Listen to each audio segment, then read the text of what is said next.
ওম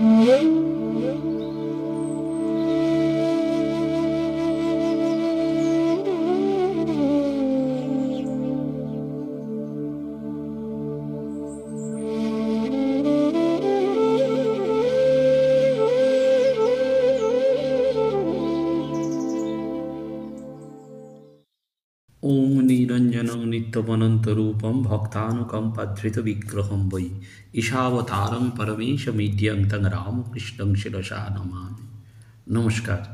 শ্রী শ্রী ঠাকুর, শ্রী শ্রী মা এবং স্বামীজি মহারাজের চরণে ভুলুণ্ঠিত প্রণাম জানিয়ে আজকে সৎকথায় প্রতিদিনের মনন এই ধারাবাহিক অনুধ্যানে আমরা ঠাকুরের কথাই স্মরণ করব, যেখানে অবহেলিত মানুষের সেবায় ভগবান শ্রী রামকৃষ্ণ পরমহংসদেবের কথা। আমরা জানি যে ভগবান শ্রী রামকৃষ্ণ পরমহংসদেব অবতার বরিষ্ঠ এবং যার সম্পর্কে নতুন নতুন চিন্তা এবং চেতনার মধ্যে দিয়ে আমাদের ভক্তির, জ্ঞানের, কর্মের, মনস্তত্ত্বের, সমাজতত্ত্বের বিভিন্ন বিষয় নিয়ে চর্চা করা যায়। তিনি এক অক্ষীয়মান প্রেরণার বস্তু। শ্রীরামকৃষ্ণের বহু ভাবধারার মধ্যে অবহেলিত মানুষজন সম্পর্কে তাঁর যে ভাবনা ছিল সেটি নিয়েই আজকের অনুধ্যান। আমরা প্রথমে যদি ভগবান শ্রীরামকৃষ্ণ পরমহংসদেব অর্থাৎ ঠাকুরের পারিবারিক পশ্চাৎপটটি দেখি, তাহলে দেখা যায় যে দেড়ে গ্রাম, সেখানেই ঠাকুরের বাবা ক্ষুদিরাম চট্টোপাধ্যায়ের 150 বিঘা জমি ছিল। সেই গ্রামের জমিদার রামানন্দ রায়, যিনি প্রজাপীড়ক ছিলেন, তিনি কারুর প্রতি ক্রোধবশত আদালতে মামলা আনেন এবং ক্ষুদিরাম চট্টোপাধ্যায়কে এই ব্যাপারে মিথ্যে সাক্ষী দিতে বলেন। স্বাভাবিকভাবেই সত্যনিষ্ঠ ক্ষুদিরাম চট্টোপাধ্যায় এই ব্যাপারে অসম্মত হয়েছিলেন। ফলস্বরূপ রামানন্দ রায় ক্ষুদিরাম চট্টোপাধ্যায়ের নামে মিথ্যে মামলা করেন এবং কৌশলে জিতে তার সব জমিজমা কেড়ে নিয়েছিলেন। সেই সময় ক্ষুদিরাম চট্টোপাধ্যায়ের বয়স ছিল 40। পুরো দস্তুর ভিটেমাটি ছেড়ে তিনি পথে নেমেছিলেন। তখন তার বন্ধু কামারপুকুরের শুকলাল গোস্বামী ক্ষুদিরাম চট্টোপাধ্যায়কে নিজের বাড়ির একাংশে কয়েকখানি চালাঘর চিরকালের মতন ছেড়ে দিলেন, আর 1 বিঘা 10 ছটাক জমিও দিয়েছিলেন চিরকালের মতন। সামাজিক অবস্থানগত দিক দিয়ে ঠাকুর হয়তো গরিব পরিবারের সন্তান ছিলেন, শিক্ষার প্রশ্নে হয়তো তাকে আক্ষরিক অর্থে শিক্ষিত বলা যেত না, কিন্তু ইংরেজি, সংস্কৃত এসব ভাষাও হয়তো তিনি জানতেন না, বাংলাও পড়তে পারতেন খুব সামান্য, কিন্তু তবুও ঠাকুর সে যুগের মানুষকে বরাবর ভালোবেসেছেন।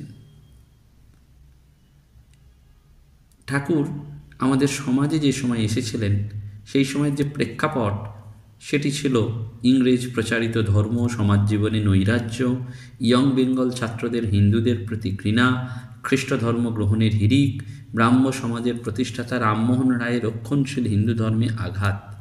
ঠিক এই প্রেক্ষাপটে হিন্দু ধর্মকে পুনঃ সংস্থাপনের জন্য যেন অমোঘ অবতার বিগ্রহরূপে ঠাকুর এলেন।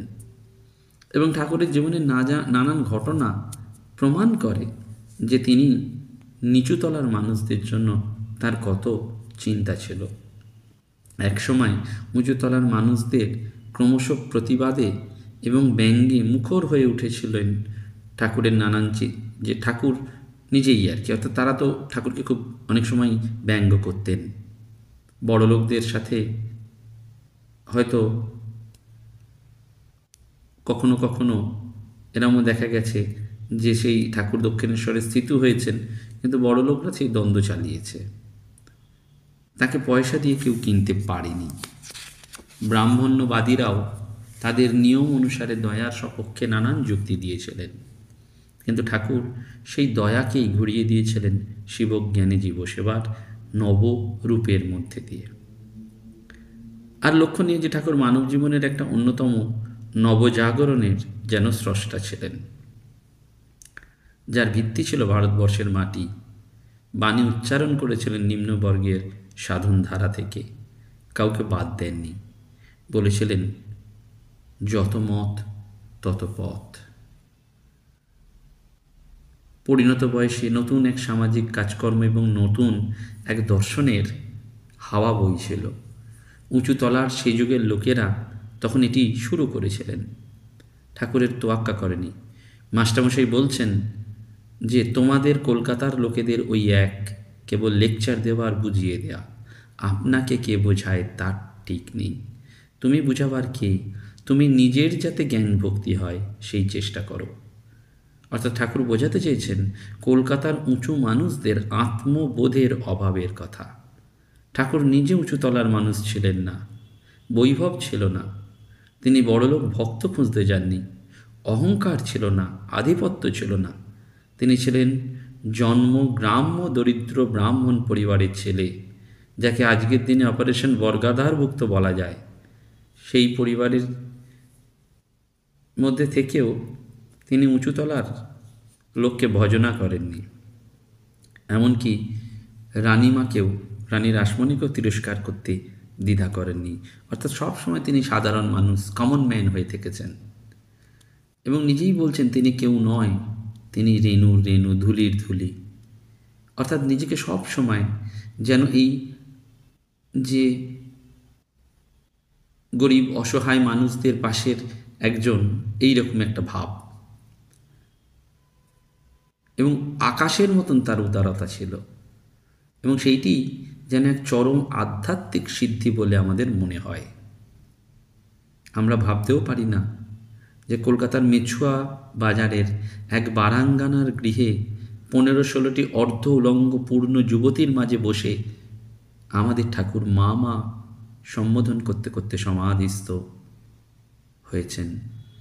কলকাতার অভিনেত্রী, যাদের অনেক মানুষ বারাঙ্গনা বলতেন, সেই অভিনেত্রীদের নাটক দেখেছেন।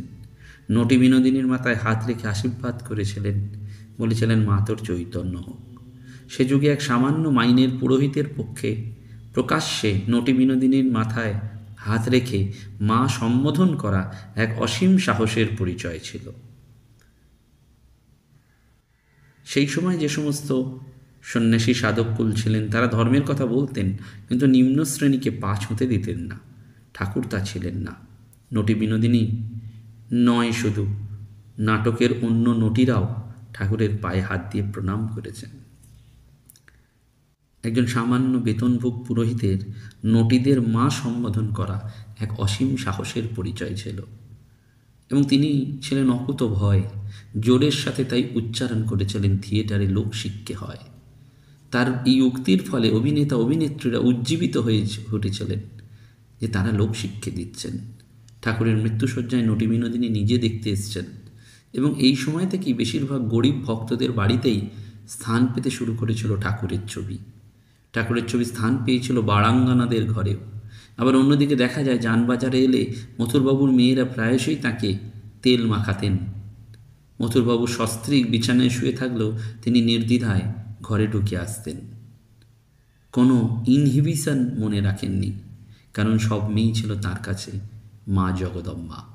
দক্ষিণেশ্বরের কালীবাড়িতে কিছু দারোয়ান ছিল, ঠাকুর যেখানে যেতেন সেখান থেকেই লুচি মিষ্টি ইত্যাদি খাবার চেয়ে আনতেন। অনেক শিষ্যদের সেই সময় রাগ হতো, কিন্তু বহু রাত্রে ফিরলেও ওই খাবার এনে ঠাকুর দারোয়ানদের মধ্যে বিলি করতেন।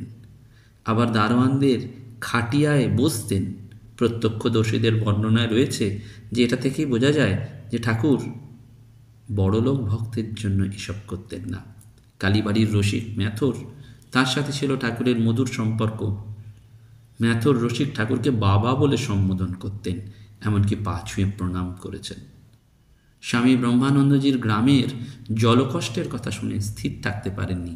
এক ভক্তকে দিয়ে গ্রামে পুকুর কাটিয়ে দিয়েছিলেন।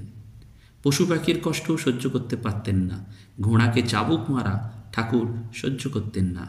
এই জন্য তাঁকে বেনিপালের সেকেন্ড ক্লাস ঘোড়ার গাড়িতে নিয়ে যাওয়া হতো, এবং এই সব ঘোড়ার গাড়ি ছিল স্বাস্থ্যবান, ভালো দৌড়তো, তাদের চাবুক মারার দরকার পড়তো না। ঠাকুরের ছিল সকলের প্রতি মমত্ববোধ, সংবেদনশীলতা। লক্ষ্মীনারায়ণ মারোয়ারি প্রচুর টাকা দিতে এসেছিলেন, মথুরবাবু জমি লিখে দিতে চেয়েছিলেন, কিন্তু ঠাকুর এই উঁচুতলার দাক্ষিণ্য হেলায় প্রত্যাখ্যান করেছিলেন। এই প্রত্যাখ্যানের মধ্যে দিয়ে উঁচুতলার যে কর্তৃপক্ষ, সেই কর্তৃপক্ষকে অগ্রাহ্যতাই প্রকাশ পায়। অর্থাৎ নিচুতলার মানুষদের পক্ষে থেকে ঠাকুর প্রথম জীবনের একক এবং ব্যক্তিগত সংগ্রামকে এগিয়ে নিয়েছিলেন, যেটি পরবর্তীকালের আদর্শ। এই অনুপ্রেরণাই রামকৃষ্ণ মঠ মিশনের যেন অন্যতম একটি ভাবধারা, অনুপ্রেরণা, যে আত্ম অসহায়, দুর্বল, পশ্চাৎপদ, অবহেলিত মানুষদের সেবা করার দরকার। ঠাকুর কথা বলতেন নিম্ন বর্গের মানুষের ভাষায়। জীবিতকালে উঁচু লোকেরা তাকে নানানভাবে আঘাত করেছেন, ঠাকুর তাদের গ্রাহ্যের মধ্যে আনেননি। নিজেই বলেছেন, যাদের একখানা ছিঁড়া মাদুরে বসতে দেওয়ার সামর্থ্য নেই তাদের কাছেই তিনি স্বাচ্ছন্দ্য বোধ করেন। 1876-এর 16 এপ্রিল দ্য সানডে মিররে ছাপা হয়েছিল ঠাকুরের সেই বিখ্যাত আকুতি, মাগো আমি লোকের নিকট সম্মান, শারীরিক সুখ চাই না, গঙ্গা যমুনার চিরসঙ্গম স্থল তোমার নিকট আমার আত্মা উড়িয়া যাক। মা, আমার যোগ নেই, ভক্তি নেই, আমি দীন ও বন্ধুহীন, আমি কারোর প্রশংসা চাই না, আমার মন তোমার পাদপদ্মে বাস করুক। অর্থাৎ পরিষ্কার হয়ে যাচ্ছে এই কথার মধ্যে দিয়ে যে তাঁর এই মতবাদ যেন একটা অন্য আন্দোলনের আকার নিয়েছে।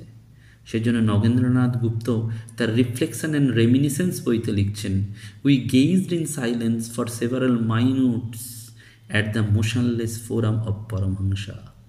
লিখছেন, an unknown flow of profound spiritual truths and experiences welling up from the perennial spring of his own devotion and wisdom.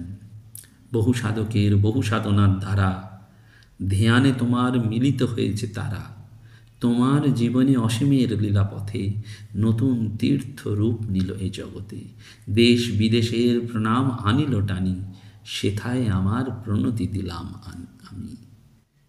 এইটি করলেই ভগবানকে খুব সহজভাবে পাওয়া যায়। আমরা সেটা বুঝতে পারি না, কিন্তু এই যে আত্মপীড়িত মানুষদের জন্য ভগবান শ্রীরামকৃষ্ণদেব ভাবছেন, বারবার তাদের জন্য চিন্তা করছেন, এইটি বোধহয় ঈশ্বরকে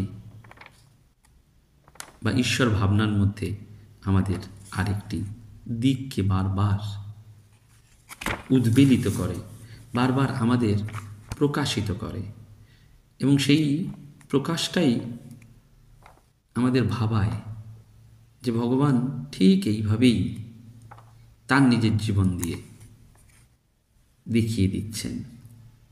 সেই জন্য কথামৃতকার মাস্টারমশাই ঠাকুরকে বারবার অদ্ভুত পুরুষ রূপে অপূর্ব ব্যঞ্জনা দিয়েছেন। তিনি বলছেন যে মহেন্দ্রনাথ গুপ্ত খুব সহজে বলছেন, তিনি এক অদ্ভুত পুরুষ, লাল পেরে কাপড় পরেন, জামা পরেন, বার্নিশ করা চটি জুতো পরেন, রাসমণির কালীবাড়ির একটি ঘরের ভিতর বাস করেন। সেই ঘরে তক্তপোষ পাতা আছে, তাহার উপর বিছানা মশারি আছে, সেই বিছানায় শয়ন করেন, কোনো বাহ্যিক চিহ্ন নেই, তবে ঈশ্বর বই আর কিছু জানেন না, অহর্নিশ তাহারই চিন্তা করেন। অর্থাৎ সব সময় ঈশ্বরের কথা। এবং সেই জন্য পরবর্তীকালে বিদ্যাসাগর মশাই তিনি চমৎকৃত হয়েছিলেন, চমৎকৃত হয়ে বলেছিলেন যে আজ একটা নতুন কথা শিখলাম, ব্রহ্ম উচ্ছিষ্ট হন নাই। ঈশ্বরকে বলা যায় না, ঈশ্বরকে বারবার ভাবতে হয়। রোজালিন কার্টার তিনি বলছেন, একজন নেতা মানুষকে যেখানে তারা যেতে চান সেখানে নিয়ে যান, একজন মহান নেতা মানুষকে সেখানে নিয়ে যান যেখানে তারা যেতে চায় না, কিন্তু তাদের যাওয়া উচিত। সত্যি সত্যি যেখানে আমরা যেতে চাইছি না, ওই যে বিদ্যাসাগর মশাইকে নিয়ে যাচ্ছেন ঠাকুর, অন্তরে সোনা চাপা আছে, তোমাকে আরও আরও, সেই জন্যই তো তিনি মহান অবতার বরিষ্ঠ। আমরা শুধু তাকে আমাদের অন্তরের প্রণতিটুকুই নিবেদন করতে পারি। নমস্কার, ধন্যবাদ। প্রাণারাম প্রাণারাম প্রাণারাম প্রাণারাম প্রাণারাম প্রাণারাম, কি যেন লুকানো নামে তাই মিষ্ট এত তব নাম। প্রাণারাম প্রাণারাম প্রাণারাম প্রাণারাম প্রাণারাম প্রাণ